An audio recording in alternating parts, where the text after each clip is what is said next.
Right. Oh.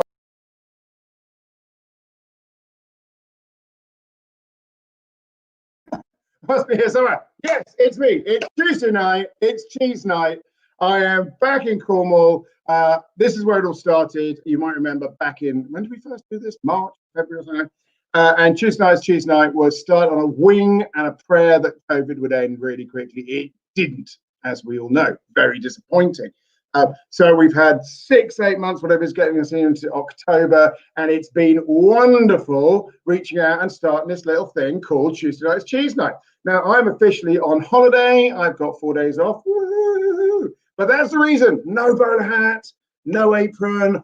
I am rocking. I like this shirt. It's very good. So, but even better than that, I have the most fantastic company tonight to celebrate the oldest tradition in the UK of food and drink matching, and that's beer. So let's get Melissa on. Welcome, Melissa Cole. How are you?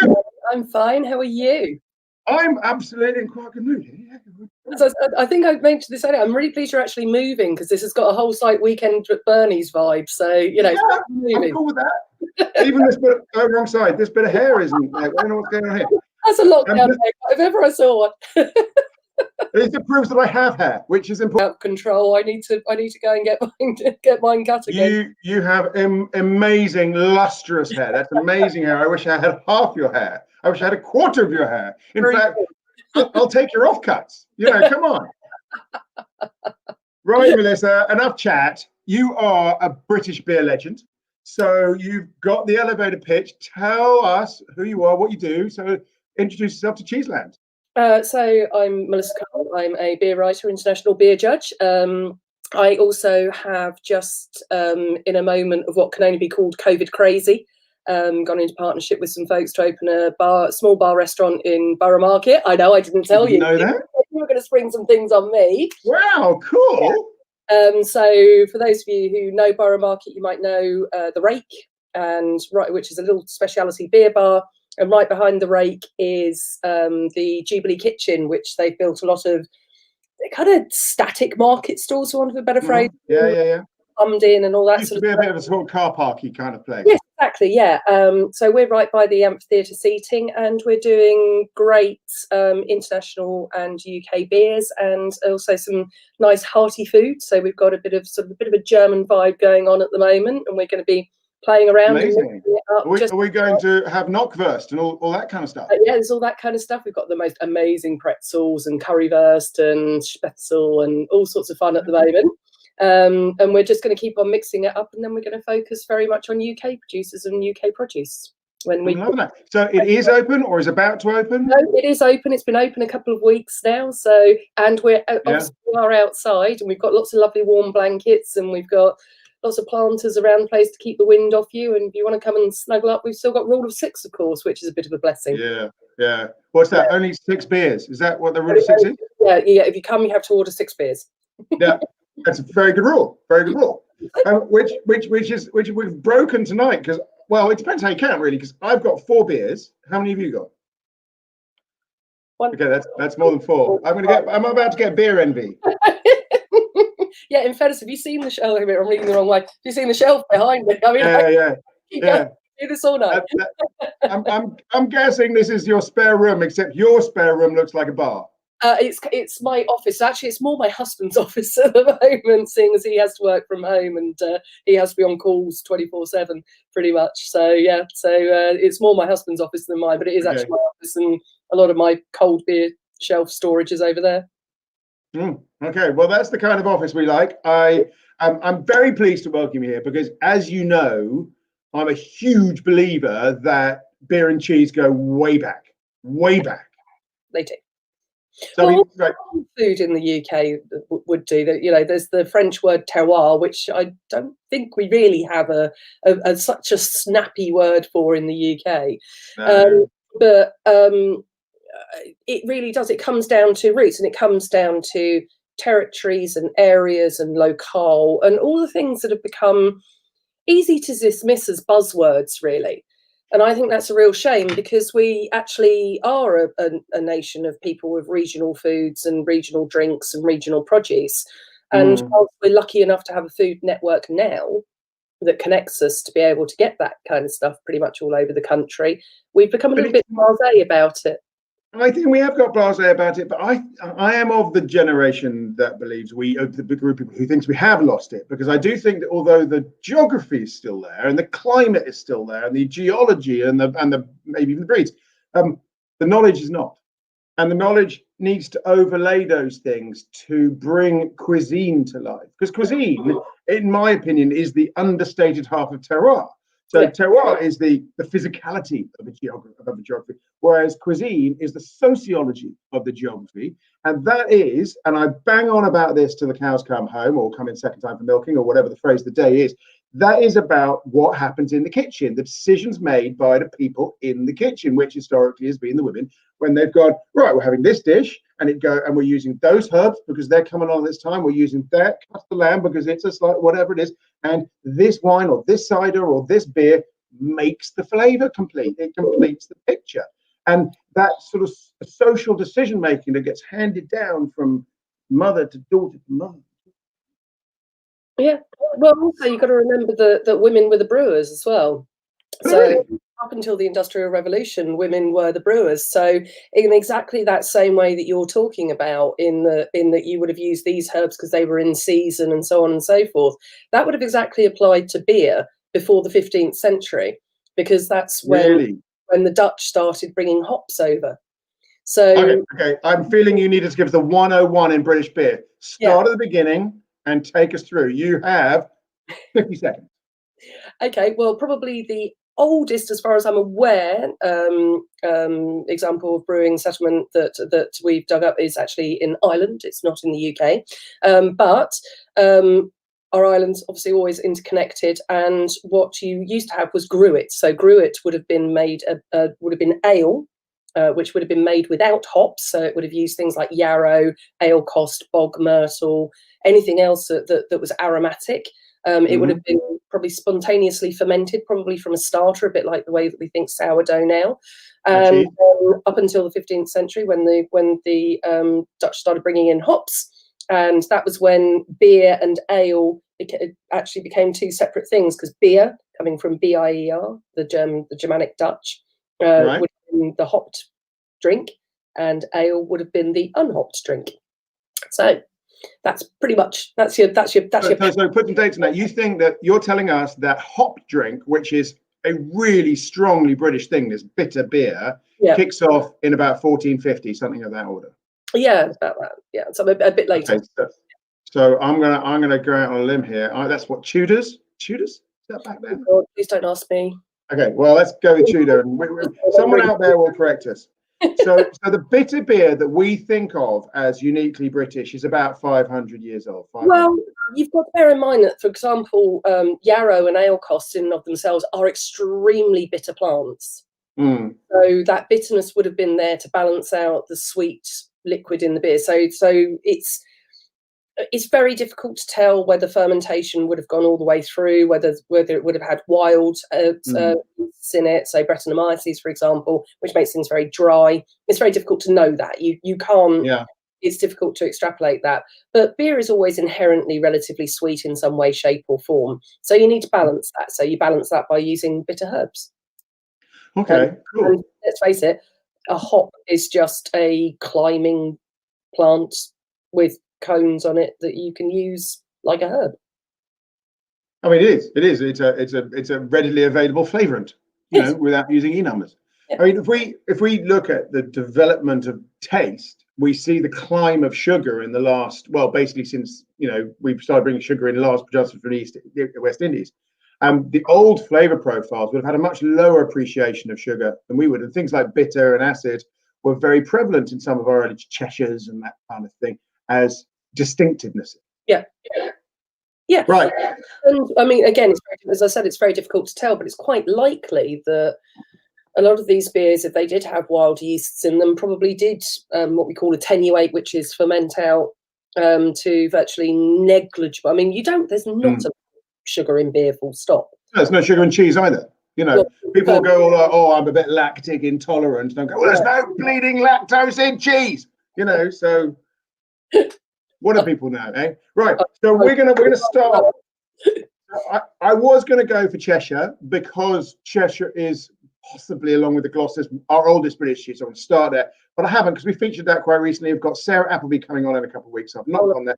I've gone with Kirkham's Lancashire, one of the oldest cheeses. So a classic like that, Melissa, where would you go with beer and why? Now, I've actually got, because, it's my thing, I've actually got two. Okay. Right. One thing, I'm aware this is going to be like swearing at you. But one thing I want people to be aware of is that now you can get genuinely good, sorry, it's really difficult with the light because it's got a shiny label. There we go. Really good non-alcoholic beer. I knew you were going to do that. Go on. Sell it to me. Sell it to me. So this is the woodcutter brown ale. So brown ales actually you don't see a lot of now, which I think is quite a shame. I'm taking it that's like, what Magnus is to cider and Newcastle brown is to brown ale. Would that be fair? Pretty much, yeah. Well, I mean, Newcastle brown ale, unfortunately, over the years has successively been killed by its owner. So this is a really rich, rounded.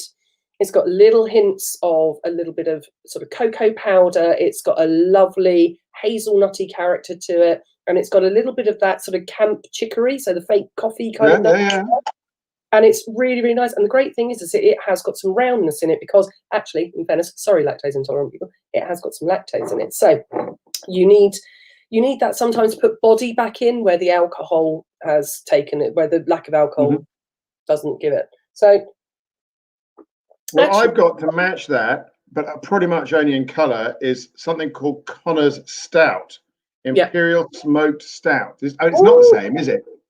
You've got him big for a cheese that is, much as I love Mrs. Kirkham's, and I will say that I think it is a beautifully complex cheese, but it's not a big cheese. No, it's very light. And you've gone for a big beer, and I would normally recommend that what you do is you try and have parity of flavour. Okay. Parity. Okay, 1-0 to you, is all I'm saying. that didn't work quite so well then. No, it didn't work quite as well. Delicious beer, great cheese. Yeah. Beer is rolling over the cheese on my side. Yes, it will do. It will absolutely stampede over it. So, I'm being very cocky. I haven't actually tried this yet. Well, we talked about this earlier. You cannot guarantee a cheese and beer match. You can say it's likely or less likely, but the cheese is going to move in its flavour profiles day to day, month to month. So you can never be quite sure which one's going to tip the ground. Funny enough, speaking of which, I assume we have probably pieces from the same truckle. This is a little fudgier than I'd normally expect Kirkham's to be. It's a little tiny bit sweeter. It's a little bit more round. It is. You've got the double texture that you're getting from the multi-day curd. So it's got the give, the not give, the give, the not give in the mouth. But the softness it's got a much more milkiness, but it's not a lactic milkiness. We've not got high acidity at all. It's quite delicious, actually. It is. It's actually that's probably the. I hesitate to use the word sweet, and that's why I sort of said fudgy. No, I'm with you. That sort of almost finger of fudge kind of flavour to it. It's not sweet in that. It's not sweet in a sugar sense. No, it's sweet in a cream sense, a sweet cream sense. Texturally, it's very good. And we eat quite a lot of Mrs. Kirkham's Lancashire because my husband's actually from Liverpool. His parents moved to Preston later on in his life, and also we actually had Mrs. Kirkham's as part of a cheese and ham terrine at our wedding. So. Oh, okay. Mrs. Kirkham's helped us find the recipe for because it was one that my husband remembered he'd had with his parents at a restaurant down the road from the dairy. Oh, so this really is a proper old friend. Well, it goes to show. Long history of beer and cheese. So I've got a Padstow IPA here. Now, where I am is this is my nearest brewery, by which I mean it's no more than 4 miles away from where I'm sitting. So we have this a fair amount. Yeah. And this is absolutely hitting it spot on. Yeah. Absolutely. I mean, it's getting some. What I really love about really good beer and cheese or any match is you get springing up flavors that you didn't really appreciate in either previously. Yeah. And I would say I'm getting a bit of seaweed. Strangely enough, I'm getting a little bit of green moss. It's really delicious. Oh, okay. Yeah, man. That might be a bit of minerality. They might have treated the water in order to make the beer the style that it should be. It's getting the minerality. I'm going with the minerality. It's so delicious. It's giving a bit of body to the beer, and it's giving an effervescence to the cheese. Yeah, I mean, to be honest, a lot of smoked beers tend to have a bit of astringency from that smoked malt. So what it actually might be doing is it might be helping to balance out, and also the dark roasted malts as well, because they have like when you eat them raw, well, when you eat them in their raw state before they go into the brew, they almost like taste like crunching on a coffee bean. And of course, we know that coffee is naturally bitter and astringent. Yeah. So that hopefully the cheese will be helping to balance that out a little bit. So let's go back to beer as a historical, fact of British cuisine. So I was always told, and I'm sure you can fill this out, that for a long time the water in this country was frequently, particularly in the cities, not good to drink, and beer was the go-to processed liquid. That meant a lot of people were drinking beer because the water was unsafe. Is that true? Mainly, no. Oh, man. I know. It's an interesting one. It's one that I've challenged. It was kind of one that I challenged reading. I was reading, I don't know, I can't even remember what it was. It was something about a historic battle. And I suddenly thought, you always see all these things in books, so whether it's fictional or historic.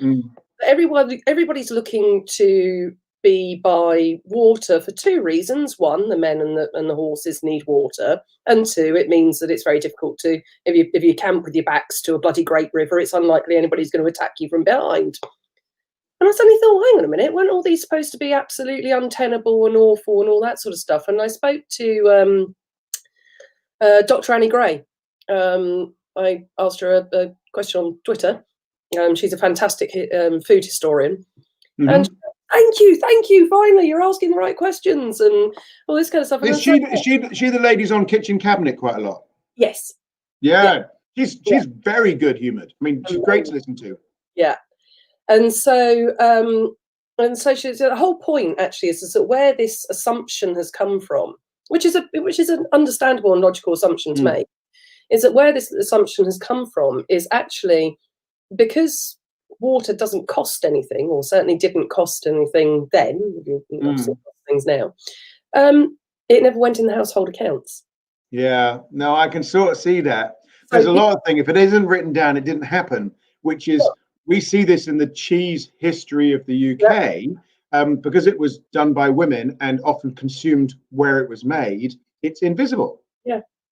Oh, there's one on that. Oh God, the lady who wrote, I can only see her first name right now, Judith. It will come back to me in a minute. Judith Kerr, great children's writer. No, not her.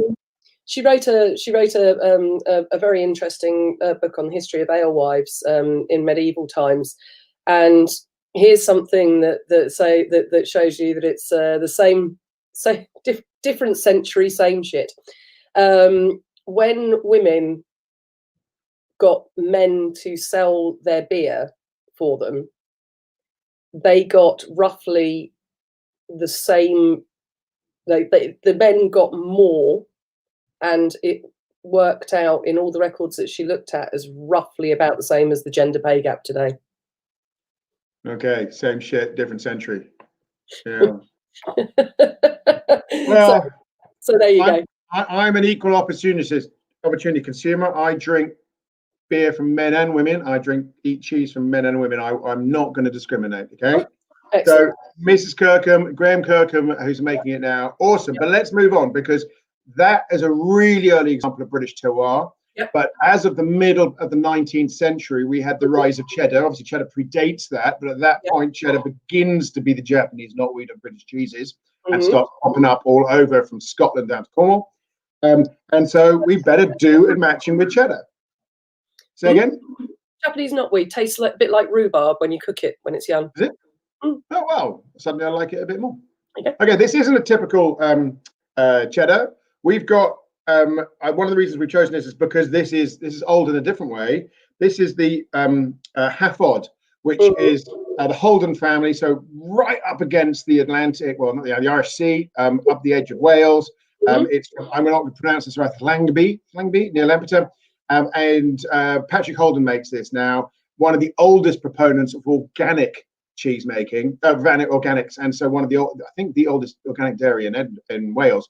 But also we've got a cheese here that they started making relatively recently, leans on Lincolnshire poacher. Lincolnshire poacher obviously leans on the cheddar tradition, but I'm not going to remember this lady's name, but somebody wrote a book from way back which the Holden family decided we are going to recreate this cheese or make it anew for Halford.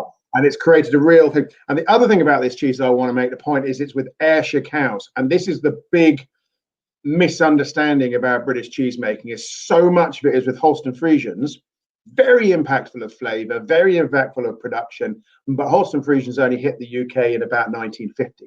So we're talking about, in the history of British cheese making, we're recreating acres of British characterful cheese using a dairy cow we've been using for 2.5 minutes. And Ayrshires are one of the shorthorns, probably shorthorns, longhorns, the ones with horns, probably the oldest British breed. But in the meantime, we tried Ayrshire, which is why I find this interesting. So Halford, Ayrshire cheese, a way of making cheddar that is in some ways older than some of the great cheddar makers. I'm going to get shot for saying that. It's the aroma on this that's really getting me. There's something incredibly fresh and almost green about it. I'm sorry, I'm one of those weird people that kind of smells slightly in colours. Okay. There's something almost spicy, almost green peppercorny. It's lovely. I see where you come from. I don't smell in colours. I smell in currents, as in the flow of currents, if that makes sense. Yeah. It goes and it comes and it ebbs and flows and it grows and it minimizes. And I definitely see what you've got, that greenness. And I actually going with your green peppercorns, although I wouldn't have said it if you hadn't, if you know what I mean. I'm going to take these glasses off now. I think we've had enough of Charlie Tea on holiday. Off-putting, to be honest. I was beginning to mist up, and it was like, okay, let's get rid of that. Okay, so we're back. Okay, so what would you say is the classic combo with cheddar? Do you know? I don't think you can be that sweeping with cheddar. Okay. Well, you can't. I mean, you just can't, because this is entirely different to, for example, I making some jacket potatoes this evening for dinner, so I grabbed some Dunstow 18-month-old, you know, got the crunchy bits in it, totally completely 100% different cheese. So you can't be sweeping. So I took a punt on this because I have had this cheese before, but it was actually a lot colder because I'd just stolen a slice in a shop. And I took a punt that actually the new Wild Beer Co. Mixed fermentation IPA would work with it. It's really difficult. Sorry, I'm so sorry because of the lighting. No, I get this problem all the time. The light doesn't pick it up very well. You look great, but when you bring something up to the thing, it's not so much. Oh yeah, so there we go. Hopefully you can just about see that. So this is actually a brand new beer. They developed it very much as a beer to go on the table. They tried to make it as broadly pleasing as possible. That concept makes me very slightly uncomfortable, but I do think the beer is absolutely stunning. It's got beautiful rounded perry pear, lovely sort of soft quincy apple flavors. It's really quite dry, however, which is where that fermentates. So different types of yeast will carry on eating more sugars than the last sort of yeast if you mix culture, which I'm sure that actually is something, you know, mixed cultures is probably something that's used in cheese making. I would imagine that it's cultures are a complicated thing because it hits that whole raw milk versus pasteurized milk debate. So in raw milk, you've got 40 odd, varies enormously, but let's go with 40 odd strains of bacteria. Whereas in pasteurized milk with an introduced starter or non-standard starter, you're looking maybe 4 or 5. So that process which you're talking about is successive cultures taking over where the last one left off is much more complex and interesting in cheese when you're using raw milk. Doesn't necessarily mean you're going to get big fat flavors, because actually the minuscule contribution of each level can actually fall below the recognition level. Go, yeah, I'm sure it happened, can't taste it. Whereas the 4 big starter bacteria using in your starter cultures, they're like, yes, I saw that one, and yes, I saw that one. Do you see what I mean? So it's always an interplay between can you taste it and is it complex? I think there's an element of symphony, even at not even specifically detectable levels.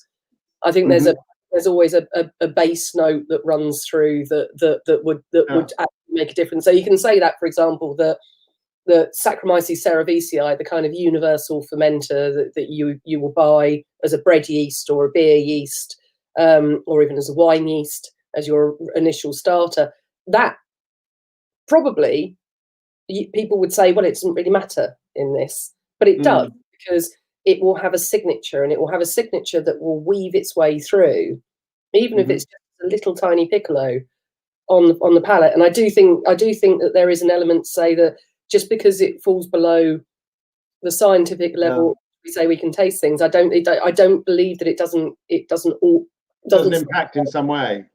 Yeah. Yeah, I mean, I interesting you use the word piccolo, because it's often used to describe this construct of orchestra as a metaphor for complex food construction. So, can you pick out that third violin? No. Does it sound worse without it? Yes. Explain that contradiction. Yeah. And that is what you get with really complex flavors. And actually, it's a similar thing in French food construction. The Italian get 4 awesome ingredients, let them all speak, job done, right? Yeah. Go to France, no, this sauce has 27 ingredients, take 48 hours to make, and I only showed it in the direction of the pan in the first place. And the various elements of that, contribute. So I just because you can't explain it doesn't mean it isn't right. Do you know what I mean? Does speak to our whole sensory experience. So this isn't science is real. It's important. We should pay attention. But science hasn't even scratched the surface on our sensory capability. I'm a firm believer that, for example, that both fats and sort of kokumi, that sense of carb heartiness that you get, it's the Japanese word for it, will join. There's a new one on me. What did you say? And you faded out on me. I don't know if faded on kokumi, I think is the pronunciation. I'm sorry if I'm murdering it. Kokumi. Yeah, and it's the sense of sort of that heartiness that you experience when you eat carbohydrates, or why you crave carbohydrates sometimes. Right. And it's not specifically a taste, because if you think about it, sometimes when you really want carbs, you can eat whether it's pasta or potatoes or bread or just carbs. Yeah. And there's a real sense of when it hits your mouth. Now that's not wholly fully explained by the actual flavour. It's almost certainly an actual sense of taste. So currently we have 5 recognised ones. Sweet, sour. Well, yeah, I'm about to write some big piece on some thesis on taste for cheese, and all I'm doing at the moment is going, oh shit, this is A, hard, B, going to get me a lot of trouble. I'm okay. We're going to do it. We're going to get shot down. Trust me, it's fun. And I think fat's going to be there as well, because there's a definite element that fat brings to the party that cannot just be down to flavour, and the way that the body responds to it is actually in the same centres that you look at for taste. Well, the other thing about flavour is you have to take into account is flavour is not there just for our enjoyment. Okay, flavour there is there to guide our health and well-being. It's essentially there to make sure we eat the right stuff so that we can have sex, have babies, and die. As long as we have enough time for that, flavour has done its job, which is weird. Right, now I want to stop you. I want to stopping. I want to tell you what I'm having with cheddar. Okay, I've gone with Padstow Citra Pale Ale. Now I'm not really a fan of what I think of the citric hops, which I'm assuming this is one of. This is a single hopped. No. But I went for it because I wanted, because cheddar loves pineapple, cheddar loves apple, cheddar loves Perry. You mentioned Perry in the description of the one that you know, cheddar loves that. So I figured, okay, we're going to go with hop and we're going to bring a bit of fruit in and see if that works. And I have to say, it is working nicely. It would actually be a style, again, I would normally generically avoid when I'm talking generically about cheddar. But this is so soft and it is not as acidic as I personally. Very buttery. Yeah. And so therefore, yes, that will work. The more I find, the more acidic the cheese gets, the more you want to err away from highly hopped beers. Okay. A very broad brush. As we were saying earlier, we're going to be horrible teachers and tell everybody to go away and keep on tasting and enjoying and eating and drinking. But it really is. But this, again, as you say, there's always going to be an exception that proves the rule. Generally, the more acidic the beer, the more I'll err away from bitterness. Yeah, well, we in the academy we teach the idea that the 5 mouth flavors you're looking for contradiction, or another way of putting balance. So if food A is big in sweet, salt, and acid or something, then drink B has to come in with bitter and whatever other one I missed, savory. So you get balance there. But in the complex flavors, you're looking for harmony and reaffirmation. So it's not the acidity of fruit, but you want that fruit to sort of melt. Otherwise, they can be passed out, if that makes sense. Yeah, absolutely. I think that probably applies a little bit more to. I think you can write off the contrast as the you can put the contrast down as the easy one, but actually, really for me, and my waistline will tell you it's been through a lot of sampling. Is that it actually my number one tip to people is, again, going back to what I said to you earlier, is level of intensity versus level of intent. And I think you can actually have a lot more fun in that arena, and you can also discover some absolutely astonishing pairings. So the day that somebody introduced me to Beanley Blue with an Erdgers, which is a really super funky Belgian style, like bone dry, absolutely bone dry, haunts a little bit. It's quite farmyardy, and I tried the two together, and it was like eyes rolling back in your head kind of territory. And it's funny, but you get that. You do get that kind of like, oh, that was not supposed to work. It's beautiful. There was a beer I don't want to be I've got a bad memory, but one of the wild beers I was using when I was working on P&O cruises to match with a really straight down the line smoked Red Leicester, and then on paper they shouldn't have worked. But the Red Leicester, all its smoked and genericness, for lack of better, just tamed the beer. It says, no, none of that. No, we want that bit. Oh, perfect. Think of a now, last one up. Okay, so now I'm on it. This is Golden Canarth. This is Carwyn Adams. This is again over against the Irish seaside of Wales. So up on that beautiful Welsh Wales side of the world. It's briefed as a kind of Reblochon / Epoisse. The one I've got most definitely is at the Reblochon end of the spectrum. We're hardly getting any breakdown. Oh, that really isn't. I'm going to turn that down a bit. Get a little bit more.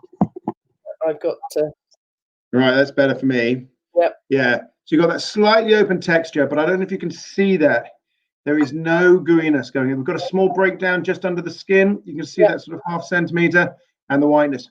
Now, the rind has got the dry orange, but not that tacky kind of super smelly character. No, it really has. And it's smelling of wet laundry and mold, kind of, but not pungent. Slightly like it's been spring cleaned. It's like a very clean wine cellar. Yeah, it's a so I was expecting this to be the wild card.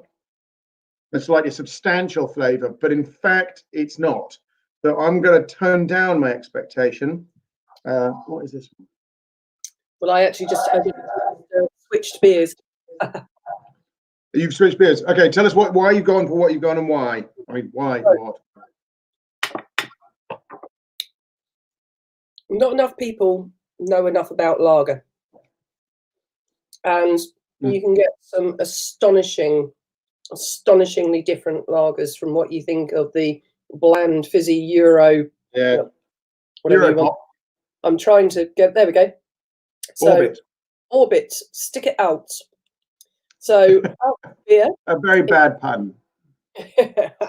It's a style that actually comes from Dusseldorf. So it is very specific to the Dusseldorf area normally.